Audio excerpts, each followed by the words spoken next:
বেশি ঋণ থাকলে এই দুয়ার আমল একবার করে দেখুন। আপনার ঋণ একেবারেই পরিশোধ হয়ে যাবে, ঋণের বোঝা থেকে দ্রুত মুক্তি পাবেন। সংসার চালাতে গিয়ে, ব্যবসা করতে গিয়ে ক্ষতির সম্মুখীন হয়ে ঋণের বোঝা আপনার মাথার ওপরে। তো সেই সব ভাইদেরকে বলবো, এই দোয়া আপনি চলতে ফিরতে উঠতে বসতে পাঠ করুন। তার আগে আপনি বসে থাকবেন না, কাম যে কোনো হোক আল্লাহর প্রতি ভরসা রেখে বিশ্বাস রেখে করবেন, আল্লাহর নাম নিয়ে। আর এই দোয়াটি পাঠ করবেন। আমি হাদিস থেকে বলবো, আবু সাঈদ খুদরি রাদিয়াল্লাহু তাআলা থেকে বর্ণিত, তিনি বলেন, একদা রাসূলুল্লাহ সাল্লাল্লাহু আলাইহি সাল্লাম মসজিদে প্রবেশ করে আবু উমামা রাদিয়াল্লাহু তাআলা নামক জৈনক আনসারি সাহাবীকে দেখতে পান।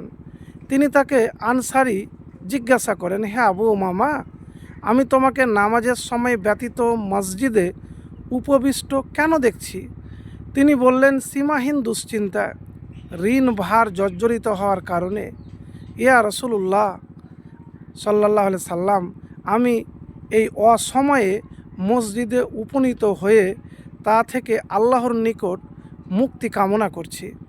তখন নবীজি সাল্লাল্লাহু আলাইহি ওয়াসাল্লাম বললেন, আমি কি তোমাকে এমন বাক্য শিক্ষা দিব না, তুমি যা উচ্চারণ করলে আল্লাহ তোমার দুশ্চিন্তা দূরীভূত করবেন, তোমার কর্জ ঋণ পরিশোধের ব্যবস্থা করবেন।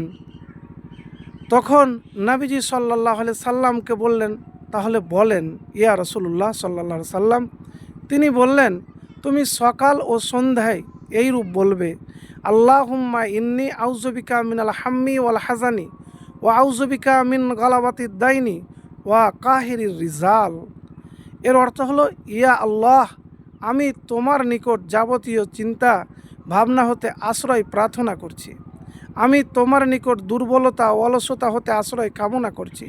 তোমার নিকট কাপুরুষতা কৃপণতা হতে নাজাত কামনা করছি। আমি তোমার নিকট ঋণ ভার ও মানুষের দুষ্ট প্রভাব হতে পরিত্রাণ চাইছি। তো দুয়াটি আবারও আপনাদেরকে বলি আমি, আল্লাহুম্মা ইন্নী আউযু বিকা মিনাল হাম্মি ওয়াল হাজানি ওয়া আউযু বিকা মিনাল আজজি ওয়াল কাসলি ওয়া আউযু বিকা মিনাল জুবনি ওয়াল বুখনি ওয়া আউযু বিকা মিন গালাবাতি দাইনি ওয়া কাহিরির রিজাল। এই দোয়াটি স্ক্রিনে দেওয়া রইল। তো প্রিয় ভাই, যখন কঠিন দুশ্চিন্তা, কোনো আপনি আশা দেখতে পাচ্ছেন না, হতাশায় আছেন, ঋণ ব্যবস্থা করার মতন আপনার ক্ষমতা নাই, তখন একটাই রহমতের দরজা খোলা আছে, সেটি হলো আল্লাহর রহমতের দরজা। আপনি দোয়া করুন, কাজ করুন, ভরসা রাখুন, দেখবেন ইনশাআল্লাহ আপনি এই দোয়া যদি পাঠ করেন তাহলে ঋণ থেকে দ্রুত মুক্তি পাবেন। আরেকটি কথা আপনাকে বলবো, যে কথা কখনো ঋণগ্রস্ত হলে বা টাকার আর্থিক কষ্টের মধ্যে পড়তে গেলে হতাশ বা নিরাশ হবেন না, নাশুকরিয়া করবেন না, দুরূদ শরীফ পাঠ করবেন আর এই দোয়া পাঠ করবেন। হতে পারে ইনশাআল্লাহ দেখবেন ঋণ তো পরিশোধ হয়ে যাবে, আপনি ধনী হয়ে যাবেন। একবার এই আমলটি করে দেখুন।